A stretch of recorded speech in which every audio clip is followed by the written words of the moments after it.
আমার কচুয়ার একটি ছেলে জিপিএ প্লাস পাওয়ার কথা, কিন্তু সে ফেল করেছে। ট্যাবুলেশন শিট বারবার দেখা হয়, নাম্বার চেঞ্জ হয় না। পরবর্তীকালে আমি in charge of education ministry specially higher secondary হিসাবে আদেশ করে আমি আমার নিজস্ব পাওয়ার এক্সারসাইজ করে খাতা চেক করে দেখলাম ভিতরে পাতা পাল্টে দেওয়া হয়েছে। সেই ছেলেটি আজ পিজি ডাক্তার, হার্ট স্পেশালিস্ট আতিউল্লাহ। আমি সেটাকে চেঞ্জ করেছিলাম, বের করেছিলাম, বহু কষ্ট হয়েছিল। এই যে খাতা ভুল, এই যে অনেক শিক্ষক তারা ঠিকমতো খাতা এক্সামিনেশন করে না, অনেক জায়গায় মাত্রায় অতিরিক্ত জিপিএ এ প্লাস পেয়ে যায় দেখার দুর্বলতার কারণে। অনেক জায়গায় দেখার দুর্বলতার কারণে যারা জিপিএ প্লাস পাবে তারা পায় না। এই আমার এক্সামিনারদের কোনো রকম জবাবদিহিতা নেই। আছে কি? হয়ে যাচ্ছে তো হয়ে যাচ্ছেই, কিন্তু কখনো রি-এক্সামিন করা হয় না আমার এই কাজটি সঠিকভাবে হচ্ছে কিনা। আমাদের প্রজেক্টে কোটি কোটি, এই হাজারো কোটি টাকা দিচ্ছি, প্রজেক্টগুলির ইভ্যালুয়েশন করা হয় না। আমরা কম্পিউটার দিচ্ছি স্কুলগুলোতে, এই স্কুলগুলোতে কম্পিউটারগুলি ঠিকমতো চলছে কিনা একজন শিক্ষক বা প্রতিষ্ঠান প্রধান এসেও আমাদের কাছে রিপোর্ট করেন না। যদি বলি আমরা পিরিয়ডিক টেবিলে 100টা দিলাম, পেয়েছে 90টা, আমার কাছে কখনো বলে না যে 100টা দেওয়া হয়নি। এই যে চেইন অফ করাপশন আপনার নীরবে নিবৃত্তে সহ্য করে যাচ্ছেন, এটা তো হওয়ার কথা না। এন্ড ইউজার হলেন কারা? আপনারা এন্ড ইউজার। আপনারা কি বলেছেন যে কন্ট্রাক্টর স্মার্ট ক্লাসরুম বানিয়েছে, ইট ইজ নট ফাংশনাল? আপনারা কি বলেছেন কম্পিউটার আপনাদের দেওয়া হয়েছে, within 3 months computer is not working?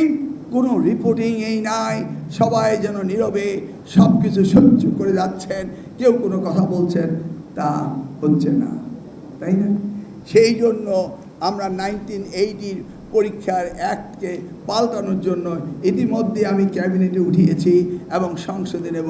সেইখানে ডিজিটাল লাইনের কথা থাকবে, সেইখানে খাতা দেখার পদ্ধতির কথা থাকবে, সেখানে পাবলিক পরীক্ষার ডেফিনেশন পাল্টিয়ে দেওয়া হয়েছে। কারণ পাবলিক পরীক্ষা মানে ওই ডেফিনেশনে ছিল শহীদ রাষ্ট্রপতি জিয়া রহমানের সময় এসএসসি আর এইচএসসি পরীক্ষা, কিন্তু এখানে ডিসি সাহেবরা কতটা পরীক্ষা নেন, বিসিএস পরীক্ষা, শিক্ষক নিয়োগ পরীক্ষা, ব্যাংকের কর্মচারী পরীক্ষা, হাজারো পরীক্ষা নিচ্ছেন। এই সমস্ত পরীক্ষায় নকল হচ্ছে, দুর্নীতি হচ্ছে, সেই বিষয়ে ওনারা কোনো ব্যবস্থা নিতে পারেন না, কারণ আইন নেই। এই আইনগুলো এখানে ঢুকানো হয়েছে। আমরা শিক্ষার্থীদেরকে স্কুলে ঢোকার পূর্বে প্রবেশ পথে তাদেরকে বারণ করে দেই, কোনো কাগজ নিয়ে যাবে না বাবারা। মেয়েদেরকে আমরা কাভার্ড একটি কক্ষে নিয়ে চেক করে দিয়ে দিই, অর্থাৎ আমরা প্রমাণ করতে চাই কেউ কোনো কাগজপত্র নিয়ে ঢুকে নেই, তাই না?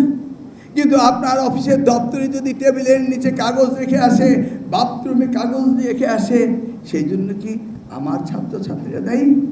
নিশ্চয়ই না। যেভাবে ওই কচুয়ায় খাতা পাল্টিয়েছিল কচুয়া পাইলট স্কুলের পিয়ন, ধরতে অনেক কষ্ট হয়েছে। সেই জন্য আমরা বলেছি যদি অন্যের কারণে কোনো রকম ডিস্টার্ব হয়ে থাকে, যারা করছে তাদেরকেও আইনের আওতায় আনতে হবে। অর্গানাইজড ক্রাইম হচ্ছে, অর্গানাইজড ওয়েতে কোশ্চেন পেপার বের হচ্ছে, কোশ্চেন পেপার বিক্রি করে অট্টালিকা বানিয়েছে বিগত সরকারের সময়। এই গল্প কি আপনারা শুনেননি? কি হয়েছে? কোনো মামলা হয়নি, বেরিয়ে যায়। সেই জন্য এই আইনকে পরিবর্তন করছি। Does it mean threat to the teacher?